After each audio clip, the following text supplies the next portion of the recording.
Emmanuel Macron landed in Israel on Tuesday morning, the latest world leader to visit the country.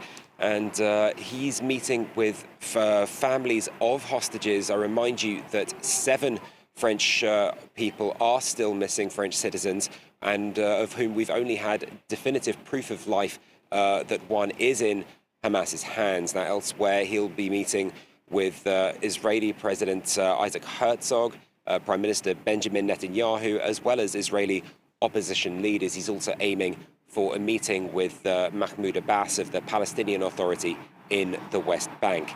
Now, there are several aims to Emmanuel Macron's visit.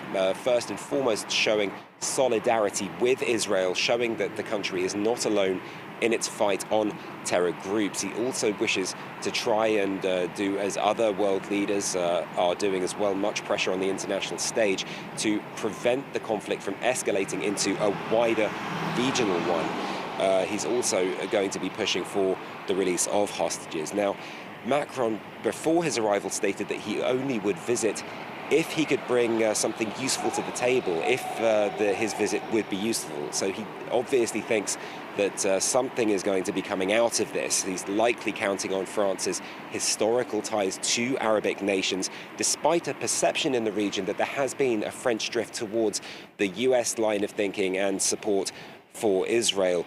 We'll also be looking at possible pushes for coordination over further humanitarian aid to Gaza. France's government spokesperson previously stating that Palestinian civilian population are also victims of Hamas. Now, ultimately, Emmanuel Macron will be treading something of a fine line. He'll be widely watched back home in France, given definitively mounting tensions between France's Arabic and Jewish communities. And Luke, we also know that 2 more Israeli hostages have been released in recent hours, 2 elderly Israeli women. What more can you tell us about the details of that hostage release? Well, 2 more hostages released by Hamas from Gaza on Monday night. Nurit Cooper, 79, and Yocheved Lifshitz, 85. Now, that came, according to Hamas, after negotiations with Qatar and Egypt. They said that they had released the hostages for humanitarian reasons. They were handed over to the Red Cross.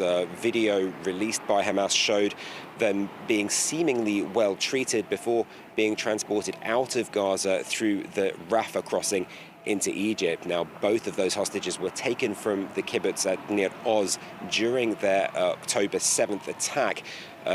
Lifshitz said that she was transported on a motorbike over the border into Gaza, saying that she was held in the town of Abbasan, not too far from the kibbutz at Be'eri, where we'd seen a horrific massacre take place previously. Now, she didn't know what happened to them after that, so they'll likely be deeply debriefed by Israeli security services. Now, according to Lifshitz's grandson, she is a peace activist who'd worked previously to help Gazans, taking them from Gaza to East Jerusalem for medical treatment. Now, there's obviously a great deal of relief with both of those hostages' families, despite the fact their husbands are still in Hamas's hands. And the focus now turns to over 200 hostages still remaining in Gaza.